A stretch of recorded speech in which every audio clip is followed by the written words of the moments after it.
The sun was setting over Washington, D.C., casting long shadows across the National Press Club where a highly anticipated political debate was about to unfold.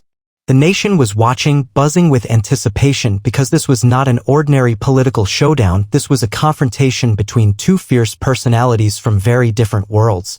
On one side was Richard Wolff, a renowned economist, academic, and social critic known for his sharp tongue and biting satire. Wolff had never been shy about his disdain for the Trump administration, frequently mocking the president's policies and rhetoric in public speeches, interviews, and even late-night panel discussions. To his followers, Wolff was a truth-teller, a voice for the intellectual left, exposing what he saw as the reckless whims of Trump's leadership. On the other side was Karoline Leavitt, the youngest and one of the sharpest White House press secretaries in recent history. Known for her wit, poise, and fierce loyalty to President Donald Trump, who was currently serving his second term, Karoline had built a reputation for dismantling tough questions and hostile reporters alike with a calm, laser-focused precision. Her role was not just to defend the administration but to steer the narrative, turning even the most hostile encounters into moments of strategic advantage. Tonight's event was organized as a panel discussion on national economic policy, but everyone knew the real attraction was the inevitable face-off between Wolff and Leavitt. The room was packed.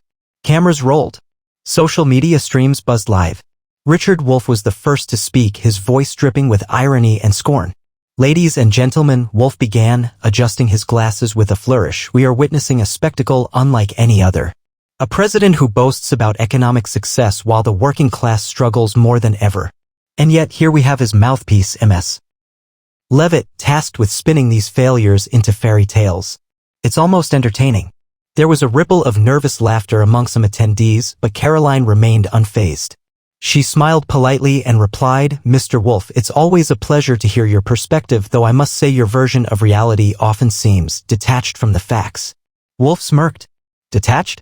I'd say my views are grounded in data and history, not in soundbites and Twitter storms."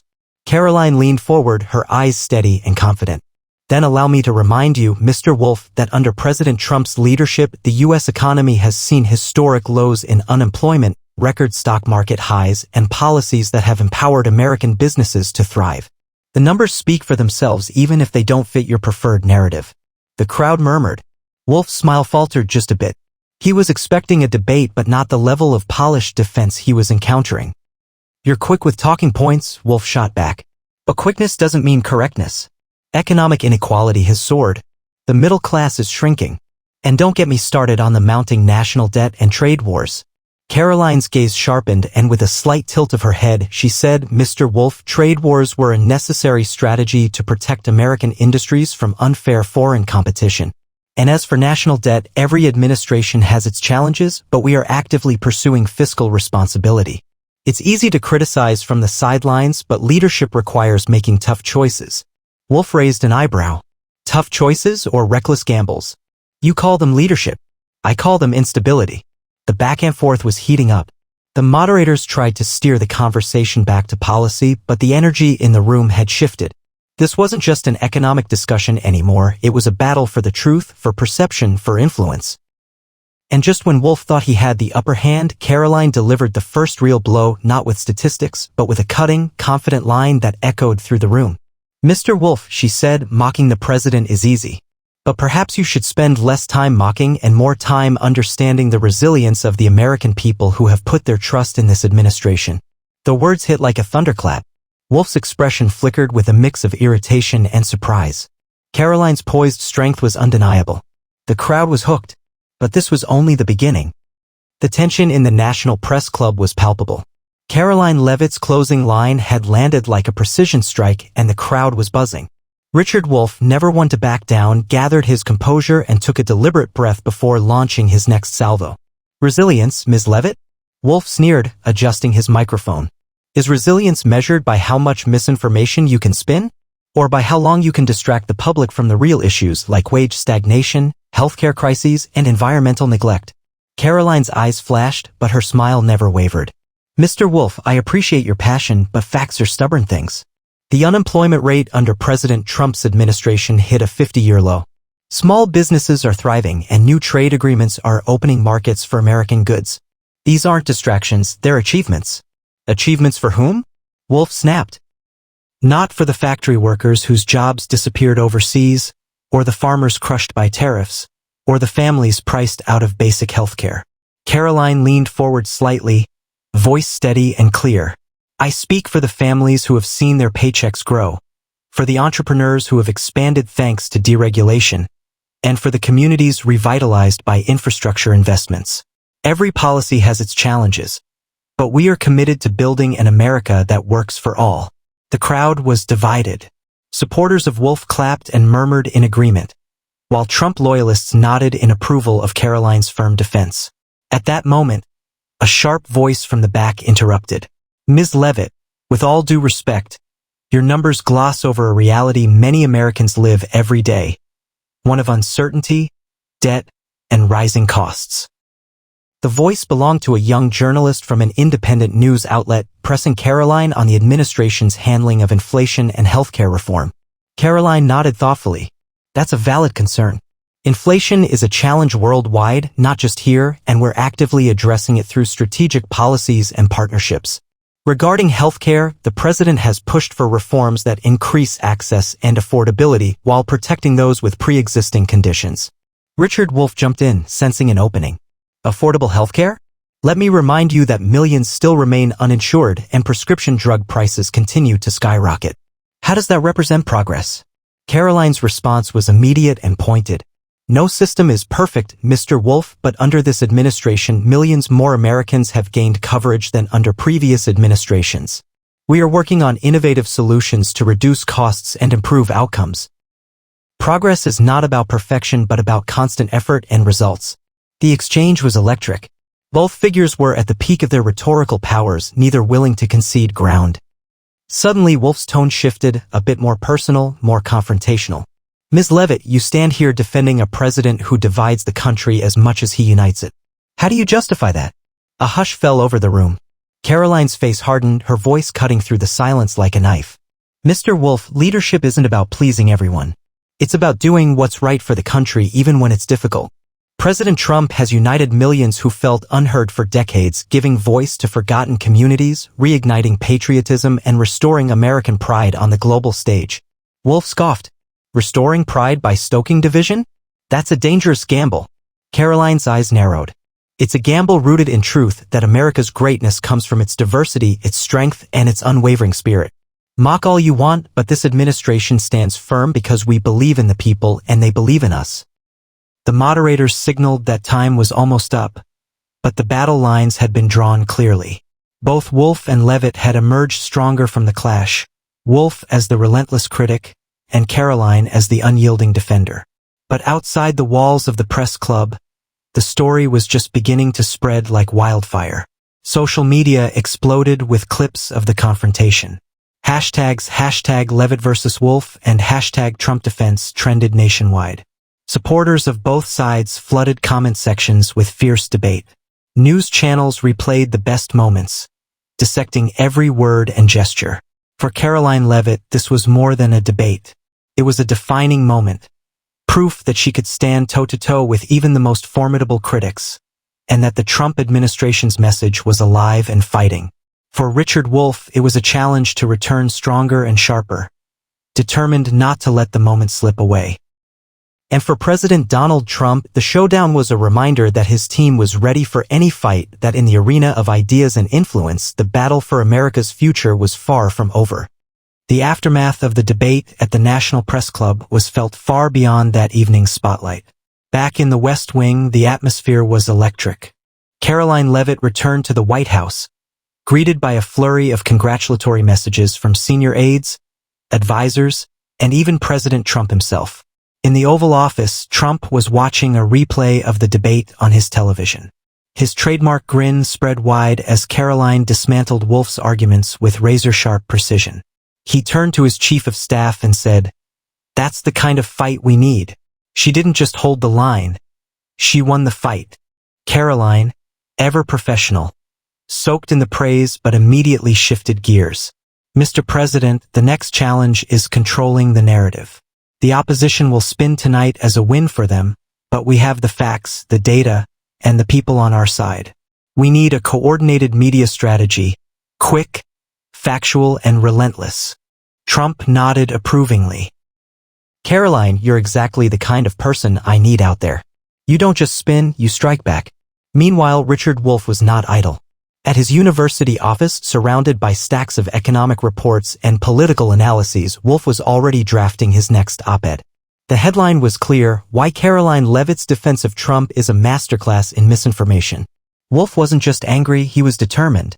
To him, Karoline was the embodiment of everything he despised about the administration: polished, well-trained, and dangerously effective at selling a narrative that, in his view, masked deep systemic failures. His allies on progressive media platforms rallied around him, launching podcasts, social media campaigns, and panel discussions aimed at exposing what they called the truth behind the glossy facade. But the political landscape was shifting. The American public was polarized, and many were tuning in less for the facts and more for the drama.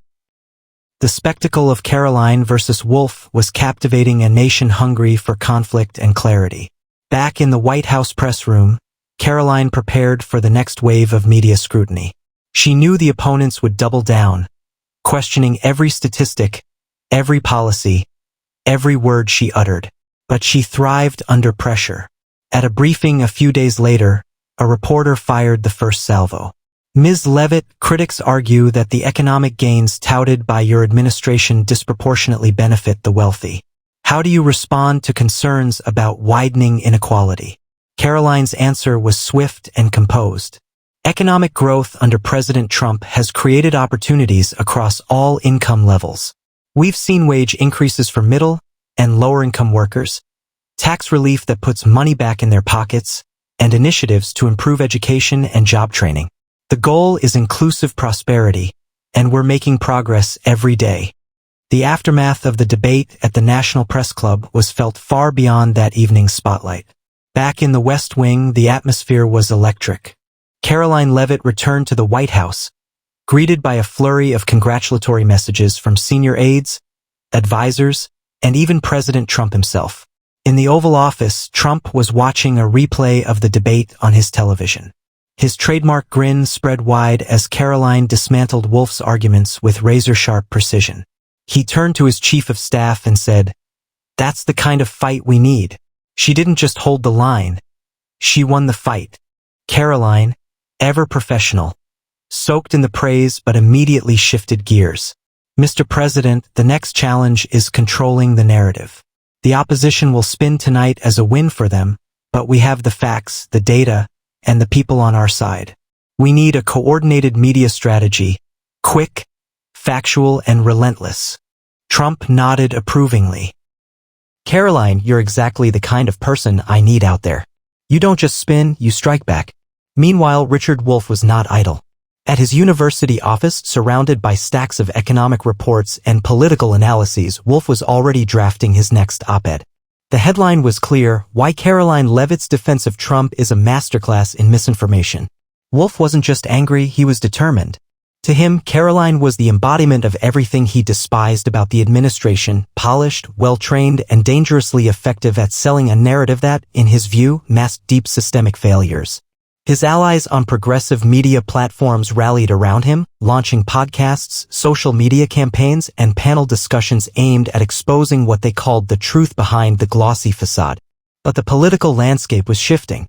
The American public was polarized, and many were tuning in less for the facts and more for the drama. The spectacle of Karoline versus Wolff was captivating a nation hungry for conflict and clarity. Back in the White House press room, Karoline prepared for the next wave of media scrutiny. She knew the opponents would double down, questioning every statistic, every policy, every word she uttered. But she thrived under pressure. At a briefing a few days later, a reporter fired the first salvo. Ms. Leavitt, critics argue that the economic gains touted by your administration disproportionately benefit the wealthy.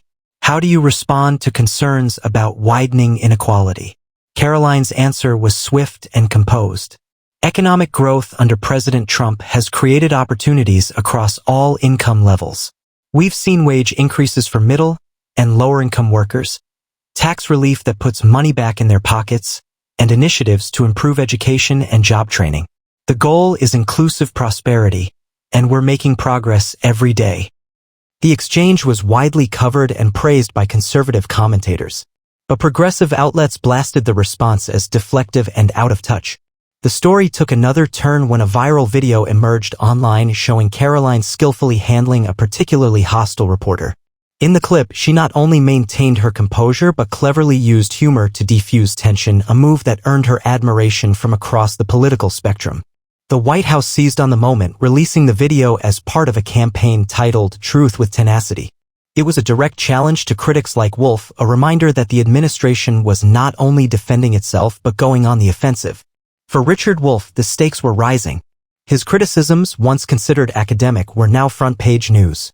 His supporters urged him to escalate, to take on not just Karoline but the entire administration with bold, uncompromising rhetoric. But Wolff knew he was facing a new kind of opponent, one who combined political savvy, media savvy, and the unwavering backing of the president himself. The battle lines had expanded from a single debate to a war for public opinion, with Karoline Leavitt as the administration's vanguard and Richard Wolff as the relentless challenger. As the weeks unfolded, the media battle between Karoline Leavitt and Richard Wolff escalated beyond the predictable political theater. The stakes had become personal, ideological, and profoundly influential. Both knew that public perception could shape not just their careers but the future of President Trump's administration. Karoline's team began planning a bold move, an exclusive town hall event where she would face questions not just from friendly press but from ordinary Americans, including skeptics and critics. The idea was to humanize the administration's policies, demonstrate transparency, and showcase Karoline's unmatched command of facts and empathy. The event was set in a historic community center in Pennsylvania, a quintessential swing state with a population deeply divided yet crucial to the upcoming midterms. Flyers and social media buzz invited the public to join a live, unscripted dialogue with the White House press secretary. Meanwhile, Wolff was quick to condemn the event as a staged spectacle but vowed to attend with his sharpest critiques. The night arrived. The community center buzzed with anticipation, filled with a diverse crowd: farmers, factory workers, teachers, young voters, and retirees. Cameras from major networks were poised and social media influencers live-streamed the atmosphere. Karoline stepped onto the stage, dressed in her trademark sharp suit, radiating confidence and calm. She greeted the audience warmly, setting a tone of openness. "Thank you all for being here," she began. "This is a moment to listen, to understand, and to engage honestly about the challenges and hopes facing our country." The first question came from a young mother concerned about healthcare costs. Karoline listened intently and responded with compassion, detailing recent policy changes that aim to cap prescription drug prices and expand Medicaid in certain states. Next, an elderly veteran asked about the administration's commitment to Veterans Affairs. Karoline proudly recounted new funding initiatives and partnerships with veteran organizations. But then came the pivotal moment. A steelworker from a nearby factory stood up, eyes filled with frustration. "Ms. Leavitt," he said, voice steady but emotional, "my town has been hit hard. Jobs have left, families are struggling. What's your answer to people like me who feel left behind?" Karoline paused, then spoke from the heart. "Thank you for your honesty. We see you. We hear you.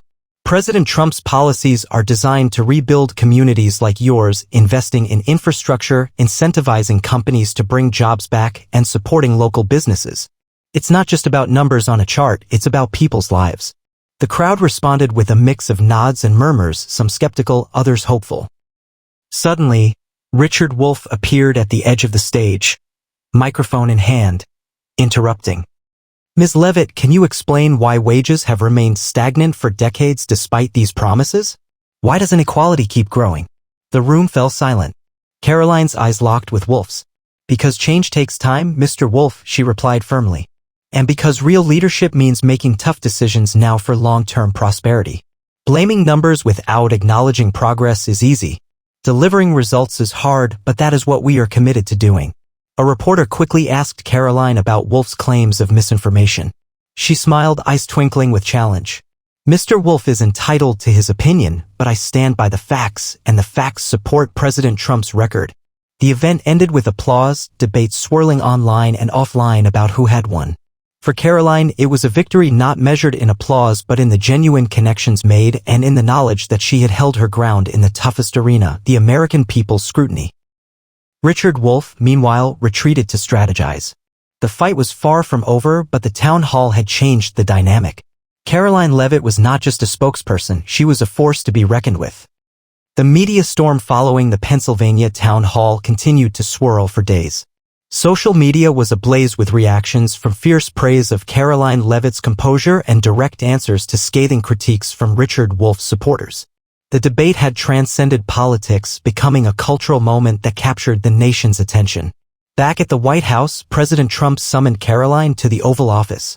"Karoline," he said with a broad smile, "you've done more than hold your own against Wolff and the media. You've turned the tide. The people are listening. You've got the gift to fight smart and win." Karoline nodded, feeling the weight of the moment. "Thank you, Mr. President. But the challenge ahead is bigger than one debate or one town hall. It's about keeping the momentum, staying truthful, and never backing down." The next day, a nationally televised special debate was arranged. A direct face-off between Karoline Leavitt and Richard Wolff, moderated by a well-respected, neutral journalist. The event was billed as The Clash: Truth versus Tenacity. Millions tuned in from coast to coast. The set was designed to be intimate but intense, spotlighting the two figures who had come to symbolize the political divide of the era. From the opening moments, the debate was electric. Wolff launched into a detailed critique of the administration's policies, weaving in personal stories from Americans he said had been failed by the government. His delivery was passionate, relentless, and laced with academic authority. Karoline countered with facts, statistics, and heartfelt anecdotes from citizens who had benefited from recent reforms. Her tone was steady, her arguments sharp, a blend of empathy and unyielding conviction. The turning point came during a heated exchange over economic inequality. Wolff accused, "How can you defend a system where the richest 1% hold more wealth than the bottom 90% combined? That's not progress, that's a crisis."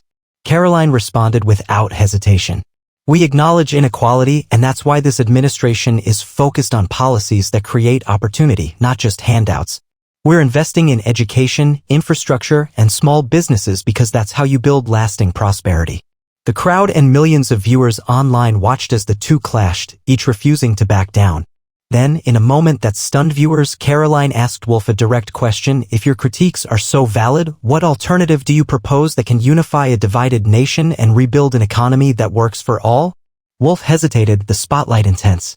His answer was thoughtful but lacked the same confidence and clarity Karoline had consistently displayed. The debate closed with both figures standing firm, but the momentum had clearly shifted. Karoline's blend of tenacity and truth had won over many undecided viewers. In the following days, polls showed a rise in approval ratings for President Trump's administration, a testament to the impact of Karoline's unrelenting defense and the power of clear, confident communication. Richard Wolff, while respected for his intellect and persistence, was forced to reckon with a changing political landscape where passion alone wasn't enough to sway public opinion. The story of Richard Wolff tries to mock Donald Trump, but Karoline Leavitt makes him regret it, became a defining chapter in modern American political history, a reminder that in the clash of ideas, courage, clarity, and conviction could triumph. Karoline Leavitt had not just defended a president, she had become a symbol of resilience and strength, proving that sometimes the sharpest weapon in politics is the unwavering commitment to truth.